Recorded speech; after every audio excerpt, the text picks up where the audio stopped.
When you are admitted to the hospital, they place your wrist a white wristband with your name on it. But there are other different colored wristbands which symbolizes other things. The red wristbands are placed on dead people. There was one surgeon who worked on night shift in the school hospital. Had just finished the operation and was on his way down to the basement. He entered the elevator and there was just another person there. He casually chatted with the woman while the elevator descended.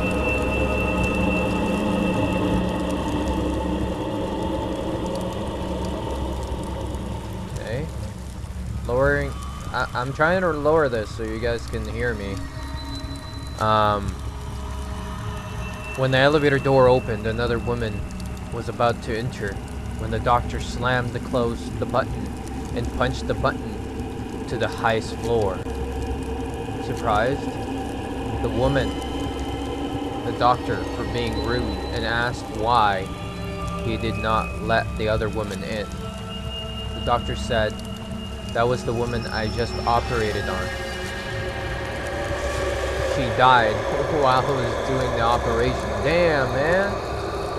Didn't you see the red wristband she was wearing? The woman smiled and raised her arm, something like this. No way, dude. No way. Bro.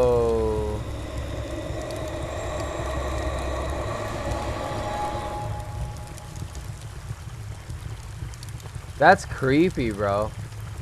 That is freaky. So everybody has a different thing to say? Oh, okay. So they're like different things to say. They're like stories, right? Lucky, noises, thanks. Another mirror. The next time you're alone in your room, dim the lights. Grab a ruler and look in the mirror. Quickly, grab a hair at random. Hold it in the position as best you can and note the length. Still looking in the mirror. Look down. Yours will be different. Don't look back up. Oh, switching sides, dude. That was pretty good. Bad idea. There's a bad idea. Another mirror. Okay. Okay. Last night, a friend rushed me out of the house to catch the opening act at the local bar's music night. After a few drinks, I realized my phone wasn't in my pocket. I checked the table we were sitting at, the bar, the bathrooms, and after no luck, I used my friend's phone to call mine. After 2 rings, someone answered. He gave out a low, raspy giggle and hung up. They didn't answer again. I eventually gave it up as a lost cause and headed home. I found my phone laying on my nightstand right where I left it. Oh my god, so there's a ghost in your damn shits. Dude, this is really good. Like, these stories are really good. Little Emily vanished last year. Now they're pouring new sidewalks in my neighborhood. And I found her name in the wet cement, written in remembrance. But it was written in reverse. And from below. No! No! Little Emily vanished last year, right? Now they're pouring new sidewalks in my neighborhood. I found her name in the wet cement, so she was underneath the ground, buried. Shit. Windows. There was a hunter in the woods who, after a long day hunting, was in the middle of the immense forest. It was getting dark, and having lost his bearings, he decided to head in one direction until he was clear of the increasingly oppressive full lounge. After that seemed like hours. He came across a cabin, a small clearing, realizing how dark it's grown. Decided to see if he could stay there for the night. He approached and found the door ajar. Nobody was inside. The hunter flopped down on a single bed, deciding to explain himself to the owner in the morning. As he looked around, he was surprised to see the walls adorned by many portraits. All the painted in incredible details, without exception. They appeared to be staring down at him, their features twisted into looks of hatred, staring back. He grew increasingly uncomfortable, making a concerned effort to ignore the many hateful faces. He turned to face the wall, and exhausted, he fell into a restless sleep, face down in an unfamiliar bed. He turned blinking in an unexpected sunlight. Looking up, he discovered that the cabin had no portraits, only windows. Oh, dude, the windows! So all these faces were staring back at him, and it wasn't a portrait. Like, it wasn't a picture. It was an actual real thing. Dude, these stories are so cool. Sister. My sister always screams in the middle of the night. Horrible, blood-curdled screams, and I cannot get her to stop. I lie in bed, away from the earth, dreaming in the mist, and her screams penetrate my ears. She cries for me. She cries for someone. I cannot help her. Nothing I do will make her stop. I bring her some fresh lavender. One day, I hope the scent can calm her. My eyes shut, I drift away, but she screams. What can I do? Sister, why do you scream? What scares you? You'll not tell me. I can't help. One night, when the screams are too much, I get up. I will stop her screams. I make my way to her bed, and I kneel down right on top of her. Stop screaming. Stop screaming. I look down at her, but I cannot see her. It's dark, and there is distance between us. Stop screaming. She stops, but only because she knows someone is there. She is quiet. She doesn't want them to know she's there. My mother, telling me to go back to my bed. I need to stop coming to see my sister at night. But don't you hear the screams? Mother, but she doesn't. It's only me. My sister pretends to be asleep. I get up. I'm dirty from the ground where I kneel over my sister's grave. Oh my god! She rests in her coffin, dead. But she still screams. Damn, dude! That is crazy. Man, these stories, who thought about all these stories, man? They're pretty good. Angel, father figure. He stood against my window. I don't know why I looked up, but when I did, I saw him there. He stood against my window. His forehead rested against the glass, and his eyes were still and light, and he smiled, lipstick red, cartoonish grin, and he just stood there in the window. My wife was upstairs sleeping. My son was in his crib, and I couldn't move. I froze and watched him looking past me through the glass. Oh, please no. He smiles, never moved, but he put his hand up and slid it down the glass, watching me with matted hair, and yellow skin faced through the window. I couldn't do anything. I just stayed there, frozen, feet still in the bushes. I was pruning, or I don't know how you pronounce that. Looking into my home, he stood against my window.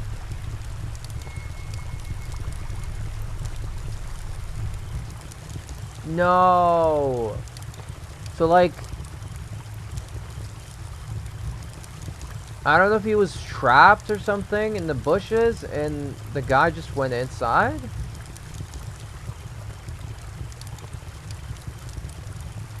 Okay, this guy doesn't have... I mean, they're creepy, but I like this guy's stories. This guy's stories. This guy maybe. The sister's story was kind of meh. I think these two is meh. I think these three people are actually good with stories.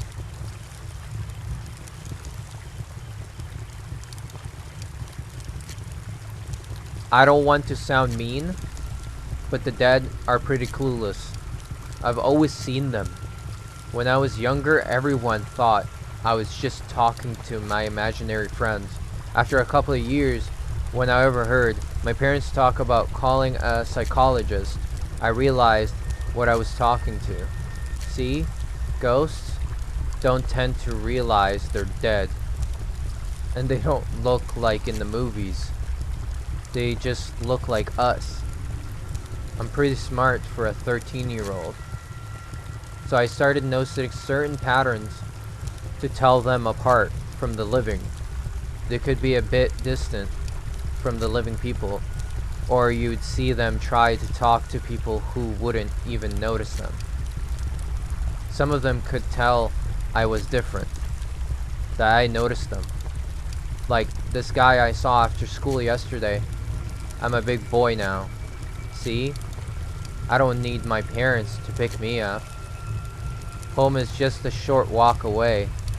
He was standing away from the other parents. Didn't talk to them. Just stare at them. That's how I knew he was the one of the ghosts. I went over, told him I knew what he was, and asked how I could help him. I don't remember much after that. I think because of what happened this morning. Downstairs, my parents were crying. Tried to talk to them, but they ignored me. They must have died last night somehow. Sometimes new ghosts wouldn't talk to me. Some police officers and reporters just arrived. They won't talk to me either. Just like my parents. It's weird.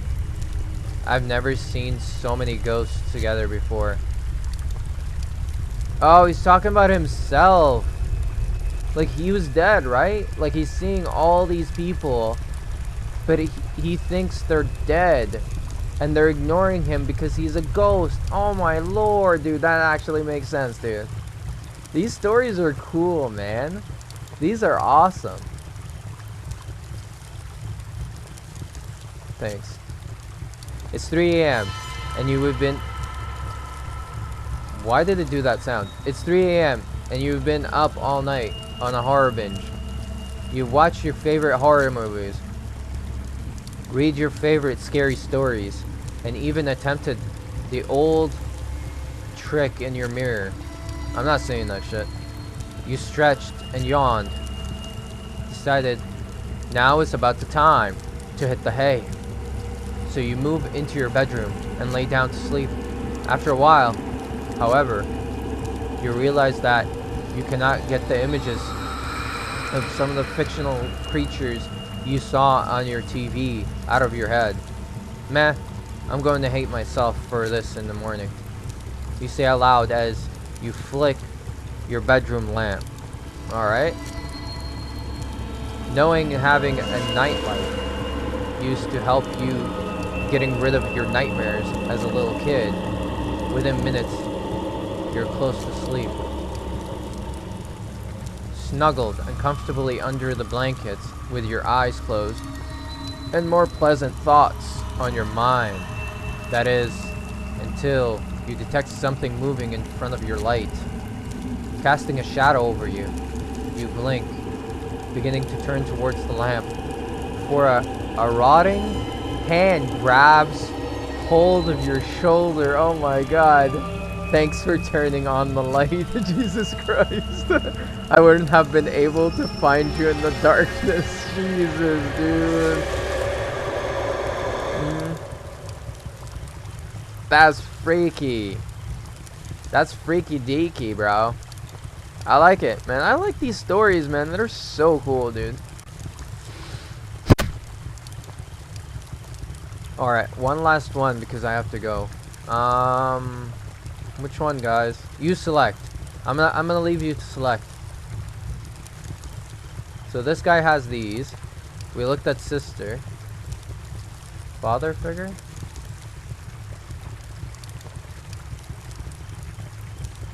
Which one?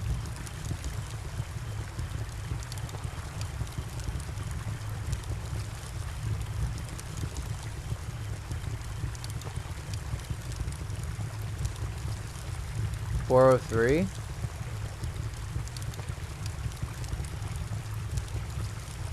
Scarecrow. That's cool.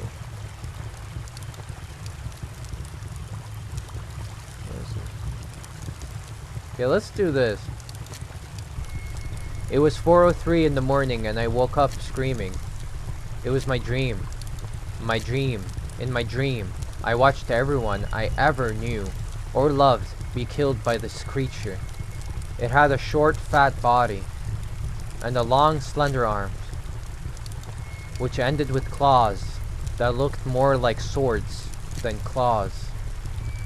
Its eyes were slit that glowed red in the darkness, and its teeth were long like horns and sharp like steak knives. It looked at me before it killed them, and laughed each time before it ripped them apart, my loved ones, with its sharp claws. How had it found us? It tricked me into letting it into my home by mimicking the voice of my father. It couldn't come in without permission. It told me after it ripped out my mother's heart. The dream ended with this creature laughing its evil crackle and slowly walking towards me, dragging its claws on the floor. I screamed and sat up.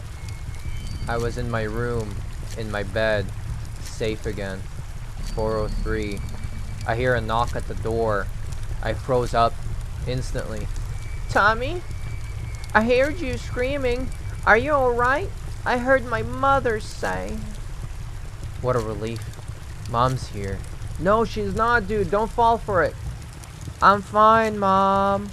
Just a bad dream, I replied.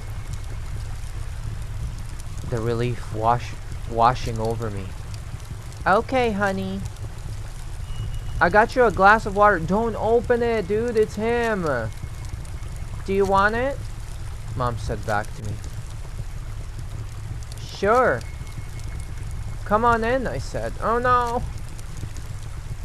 And as those words left my mouth, I remembered that it was September. No, and I had moved back into my college dorm 3 weeks ago.